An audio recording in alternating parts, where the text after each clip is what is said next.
사랑하는 여러분, 오늘도 하나님의 평강이 넘치는 삶이 되기를 바랍니다. 며칠 전 한 가정이 깨어져 가는 그런 안타까운 소식을 들었습니다. 참 서로 행복하게 그리고 또 믿음 안에서 잘 살아가는 줄로 생각을 했는데 깨어져 간다는 소식을 듣고 그리고 만나 보았습니다. 그런데 더 이상 돌이킬 수 없는 그러한 자리까지 왔다고 하는 그러한 말을 들으면서 너무 마음이 안타까웠습니다. 하나님의 마음도 얼마나 안타깝겠습니까? 하나님은 우리의 가정이 깨어지는 것을 원하지 않으시죠. 하나님은 그래서 끊임없이 당신의 백성을 또 버리지 아니하시고 용서하시고 또 회복되기를 원하시고 회복시켜 주시는 하나님 아니겠습니까?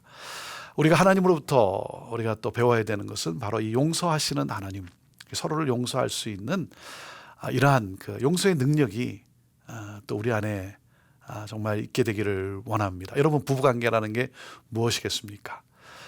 평생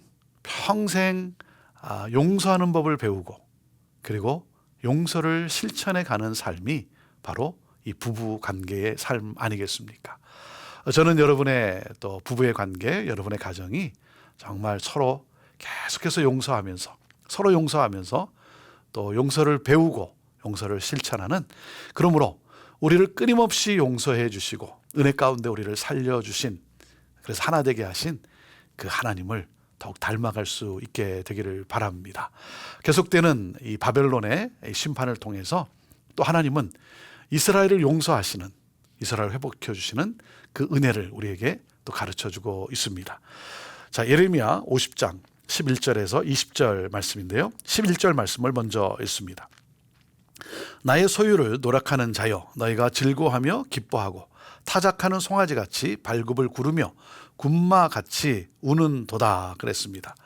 나의 소유를 노력하는 자여, 나의 소유라는 건 누굽니까? 하나님의 백성이죠. 이스라엘, 특별히 이스라엘, 하나님의 백성. 사랑하는 여러분, 하나님은 하나님의 백성을 사랑하신다는 거예요. 여러분, 혈연 관계는 어떤 관계죠? 끊을래야 끊을 수 없는 관계가 혈연 관계라는 거 아닙니까? 하나님과 우리의 관계는 끊을래야 끊을 수 없는 그러한 관계.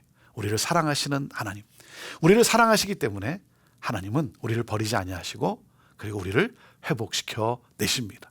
우리를 회복시켜 주시는 그 하나님, 오늘도 그 하나님께 감사하면서 정말 말씀에 더욱더 굳건히 서는, 더욱더 믿음이 강건해지는 그러한 우리의 모습이 되기를 바랍니다. 그 전쟁에 승리를 하고 그리고 이제 전리품을 확보하지 않습니까? 그리고 이제 즐거워합니다. 그리고 기뻐합니다. 그래서 어떻게 됩니까? 오늘 이 11절 말씀같이 마치 타작하는 그 송아지같이 또 군마가 이 어떤 승전에 즐거움을 이기지 못한 채로 또 울어대는 그런 것처럼 어떻게 한다고요? 그렇게 너희들이 또 그렇게 되게 할 것이라는 겁니다. 바벨론을 그렇게 약탈당하게 할 것이라는 것입니다. 하나님께서 그 하나님의 백성을 노력한 그 행동, 그 심판의 이유를 말씀하는데요. 왜 하나님이 바벨론을 심판하시는가? 그들의 교만 때문이라는 거예요. 그들의 탐욕, 그들의 불의, 그런가 하면 그들의 폭력, 그리고 뭡니까? 우상숭배라는 거죠. 우상숭배. 우상숭배라는 건 뭡니까? 하나님을 멸시했다는 거죠. 하나님으로부터 도구로 선택된 그들이 하나님을 멸시하는, 그래서 우상을 섬기는 그 모습 가운데 하나님이 바벨론을 심판을 하십니다. 자, 이렇게 말씀을 하십니다. 12절 13절인데요. 그러므로 너희 어머니가 큰 수치를 당하리라. 너희를 낳은 자가 치욕을 당하리라. 보라, 그가 나라들 가운데의 마지막과 광야와 마른 땅과 거친 계곡이 될 것이며 여호와의 진노로 말미암아 주민이 없어 완전히 황무지가 될 것이라. 바벨론을 지나가는 자마다 그 모든 재난에 놀라며 탄식하리로다 그랬습니다. 어머니가 수치를 당하고 낳은 자가 치욕을 당하는 것처럼 광야와 마른 땅과 거친 계곡으로 그렇게 하나님이 그들을 아무도 살 수 없는 황무지가 되게 하겠다 그랬습니다. 그리고 뭡니까? 사람들은 이 모든 재앙을 보고 놀라죠. 놀라서 탄식하게 되죠. 아니, 어떻게 바벨론이 저렇게 멸망하게 되는가? 멸망할 수 있는가? 전혀 생각할 수 없는 사건이 일어났다는 것이죠. 근데 하나님은 바벨론의 공격으로 예루살렘이 그렇게 무너진 것처럼, 그렇게 당한 것처럼 바벨론도 하나님은 똑같은 상황으로 보복하시겠다는 것입니다. 그들의 교만과 또 그들의 탐욕과 그들의 불의, 그들의 우상숭배로 말미암아. 자, 그래서 14절 15절 말씀을 보십시오. 바벨론을 둘러 대열을 벌이고 활을 당기는 모든 자여 화살을 아끼지 말고 쏘라. 그가 여호와께 범죄하였습니다. 그 주위에서 고함을 지르리로다. 그가 항복하였고 그 요새는 무너졌고 그 성벽은 허물어졌으니 이는 여호와께서 그가 행한 대로 그에게 내리시는 보복이라. 그가 행한 대로 그에게 갚으시노다 그랬습니다. 자, 화살을 아끼지 말고 쏘라는 거예요. 그리고 전쟁의 함성을, 승리의 그 함성을 외치라는 것입니다. 바벨론의 요새들은 다 무너졌고 성벽은 허물어졌다는 거죠. 씨를 뿌리는 자들, 자 16절 말씀을 보면 파종하는 자와 추수 때에 낫을 잡는 자를 바벨론에서 끊어버리라. 사람들이 그 압박하는 칼을 두려워하여 각기 동족에게로 돌아가며 고향으로 도망가리라 그랬습니다. 씨를 뿌리는 자들, 그 추수 때에 또 낫을 잡는 자들까지도 모두 멸절시키라는 거예요. 그리고 포로된 자들은 자기 민족에게로 돌아갈 것을 말하고 있습니다. 고향 나라로 도망가라고 하는 것이죠. 자, 하나님께서 왜 바벨론을 심판하였는가? 14절에도 뭐라고 말씀했습니까? 그가 여호와께 범죄하였습니다. 하나님이 심판하시는 분명한 이유는 딱 이겁니다. 죄라는 거예요. 죄 때문에. 그래서 바벨론이 행한 대로 그대로 갚는다는 거예요. 보복한다는 것입니다. 여러분, 오늘도 우리가 이 말씀 속에 우리가 기억해야 될 것은 무엇입니까? 바벨론이 기억해야 됐던 것은 자신들이 도구였다는 사실을 잊지 말아야 했어야 되는 것이죠. 여러분, 하나님의 도구였음을 기억해야 됩니다. 우리는 늘 살아가면서 바로 왜 이 바벨론이 이렇게 멸망당하게 됐는가? 반면교사로 삼아야 하는 것이죠. 교만해서는 안 된다는 것이죠. 도구일 뿐인 거예요. 여러분, 예수님이 예루살렘 성에 입성할 때 이 어린 나귀 새끼를 타고 입성하지 않습니까? 사람들이 막 환호하고 박수치고 호산나 외칠 때 마치 나귀가 예수님을 등에 업은 나귀가, 섬기는 나귀가 자기에게 사람들이 환호하고 박수치는 것을 그냥 착각해서는 안 되는 것이죠. 도구일 뿐이죠. 자, 그런데 사람들이 나를 그렇게 환영해주고 박수치고 환호하고, 여러분, 우리는 끊임없이 내가 누구인가를 우리는 놓쳐서는 안 된다라고 하는 사실이죠.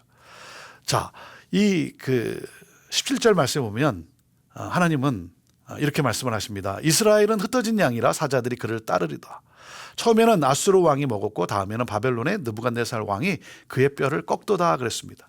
하나님이 이제 이스라엘의 회복을 말씀하시면서 그 목자를 잃은 그 흩어진 양떼들, 그들이 다시 이제 회복하게 되는데, 바벨론을 어떻게 한다는입니까?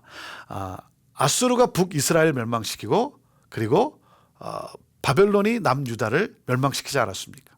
마치 사자에 비유해서 잡아먹었죠.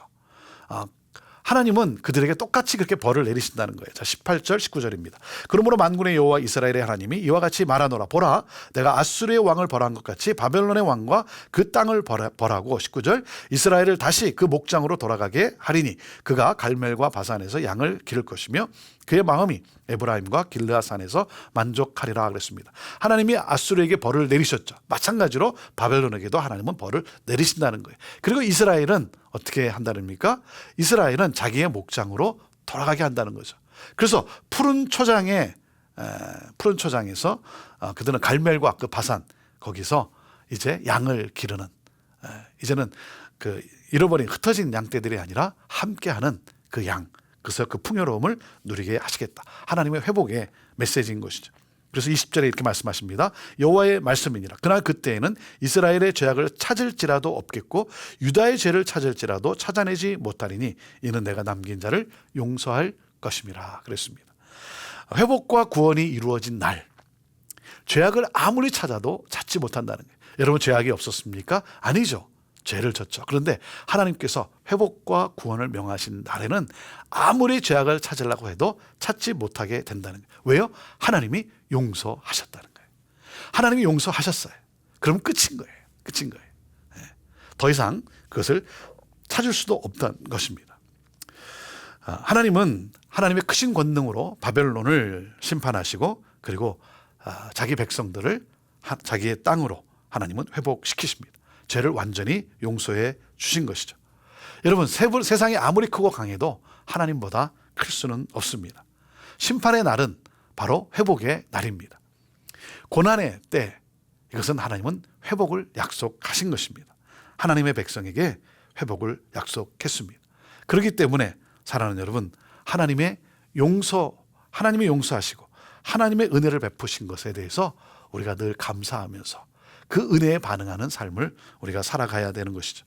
여러분, 내가 승승장구하는 것이 내가 잘해서입니까? 내가 잘해서라고 한다면 그것은 어리석은 자의 삶의 모습인 것이죠. 하나님의 은혜 아니겠습니까? 하나님의 은혜 안에 교만한 자, 그리고 세상 그 어느 나라도 여러분 교만하면 하나님의 심판에서 벗어나지 못하는 것이죠. 하나님은 역사의 주관자가 되시죠.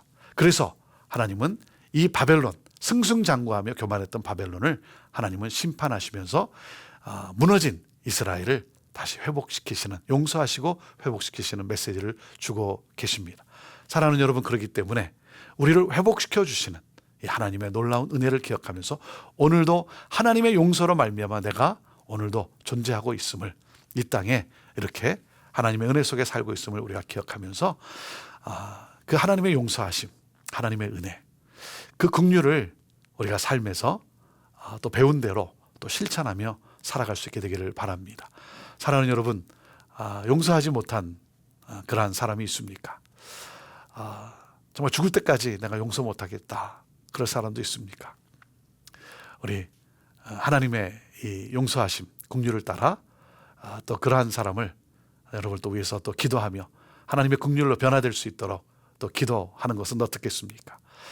사랑하는 여러분, 다가가고 그리고 손을 펼치고 그래서 함께 또 일어서는 그러한 삶, 더불어 함께 살아가는 그러한 멋진 모습, 저는 여러분의 부부의 삶이, 또 여러분의 또 가족과의 삶이, 또 성도들과의 삶 속에서 정말 하나님의 용서와 은혜가 흘러 넘치는 그러한 삶이 될 수 있게 되기를 바랍니다. 자, 오늘 제목이 회복의 전제 조건은 바로 용서와 은혜라 그랬습니다. 모든 회복은 용서로부터 시작되어지고 그리고 회복은 은혜로 누릴 수 있는 것입니다. 그래서 용서와 회복, 오늘 이 두 나돈을 우리가 기억하면서 오늘 하루도 정말 하나님의 평강이 넘치는 그러한 축복의 통로에 복된 삶이 되기를 바랍니다. 기도하겠습니다.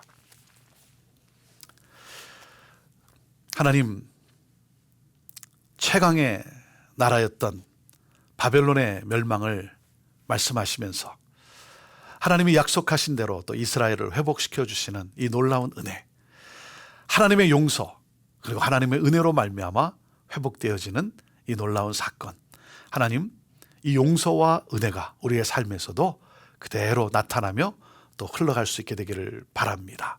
그러므로 오늘도 우리가 평안을 누릴 수 있게 되기를 바라고 오늘도 감사가 넘치는 삶이 되기를 바랍니다. 하나님, 주의 능력으로, 성령으로 우리를 인도해 주시고 도우시고 우리를 그렇게 또 살아갈 수 있도록, 또 승리할 수 있도록 주여 역사하여 주옵소서. 감사하며 예수님의 이름으로 축복하며 기도하옵나이다. 아멘.